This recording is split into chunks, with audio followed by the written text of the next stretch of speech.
हम उत्तरकांड की चौपाई पढ़ने जा रहे हैं और अर्थ भी संवाद में हम बताएंगे।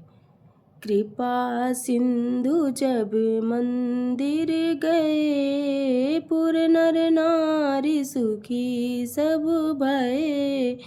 गुरु वशिष्ठ द्विज लिए बुलाई, आज सुधरी सुदिन समुदाय। प्रिय जनों, कृपा के समुद्र श्री राम जी जब अपने महल को गए तब नगर के स्त्री पुरुष सब सुखी हुए। गुरु वशिष्ठ जी ने ब्राह्मणों को बुला लिया और कहा, आज शुभ घड़ी, सुंदर दिन आदि सभी शुभ योग्य है। सब द्विज देहु हरसि अनुशासन, रामचंद्र बैठई सिंहासन। मुनि वशिष्ठ के वचन सुहाए, सुनत सकल भी प्रणय अति भाए। और प्रियजनों, वशिष्ठ मुनि कह रहे हैं, आप सब ब्रह्मांड हर्षित होकर आज्ञा दीजिए जिसमें श्री रामचंद्र जी सिंहासन पर विराजमान हो। वशिष्ठ मुनि के सुहावने वचन सुनते ही सब ब्राह्मणों को बहुत ही अच्छी लगे। कहीं बचन मृदु प्रिय का, जग अभिराम राम अभिषेका। अब मुनिवर विलंब नहीं कीजे, महाराज कह तिलक करीजे। और मुनिवर कह रहे हैं, विलंब मत कीजिए। वे सब अनेकों ब्राह्मण कोमल वचन कहने लगे कि श्री राम जी का राज्याभिषेक संपूर्ण जगत को आनंद देने वाला है। हे मुनि श्रेष्ठ, अब विलंब न कीजिए और महाराज का तिलक शीघ्र कीजिए। तब मुनि कहु सुमंत्र सन रामा, सुनत चले हरे साई सिया रामा। रथ अनेक बहु बाजी गजरामा, तुरत संवार जाई सिया रामा। तब मुनि ने सुमिंत्र जी से कहा। वे सुनते ही हर्षित होकर चले। उन्होंने तुरंत ही जाकर अनेकों रथ, घोड़े और हाथी सजाए। जहाँ तहाँ धाम ने पठाइयो रामा, पुनि मंगल द्रव्य मगाई सिया रामा। हरस समेत वशिष्ठ पद रामा, पुनि सिरुनायऊ आई सिया रामा। और जहाँ तहाँ सूचना देने वाले दूतों को भेजकर मंगलिक वस्तुएं मंगाकर फिर हर्ष के साथ आकर वशिष्ठ जी के चरणों में सिर नवाया।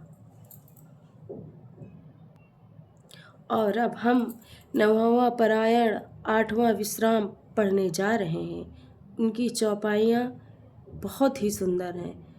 अवधपुरी अति रुचिर बनाई, देवन सुमन वृष्ट झरिलाई। राम कहा से कन्ने बुलाई, प्रथम शखन अनवाहु जाई। अवधपुरी बहुत ही सुंदर सजाई गई। देवताओं ने पुष्पों की वर्षा की, झड़ी लगा दी। श्री रामचंद्र जी ने सेवकों को बुलाकर कहा कि तुम लोग जाकर पहले मेरे सखाओं को स्नान कराओ। सुनत बचन जहाँ तहाँ जन धाये, सुग्रीवादि तुरत अनवाये। पुनि करुणा निधि भरतो कारे, निज कर राम जटा निरुआरे। भगवान श्री राम भगवान के वचन सुनते ही सेवक जहाँ तहाँ दौड़े और तुरंत ही उन्होंने सुग्रीव वादी को स्नान कराया। फिर करुणा निधान श्री राम जी ने भरत जी को बुलाया और उनकी जटाओं को अपने हाथों से सुलझाया। अनहाए प्रभु तीने भाई, भगत बछले कृपाल रघुराई। भरत भाग्य प्रभु कोमलताई, शेष कोटि सत्य सकहि न गाई। और भगवान तदंतर भक्त वत्सल कृपालु प्रभु श्री रघुनाथ जी ने तीनों भाइयों को स्नान कराया। भरत जी का भाग्य और प्रभु की कोमलता का वर्णन अरबों शेष जी भी नहीं कर सकते। पुनि निज जटा राम बिबराए, गुर अनुशासन मागी नहाए। करिमचन प्रभु भूषण साजे, अंग अनंग देखि सत लाजे।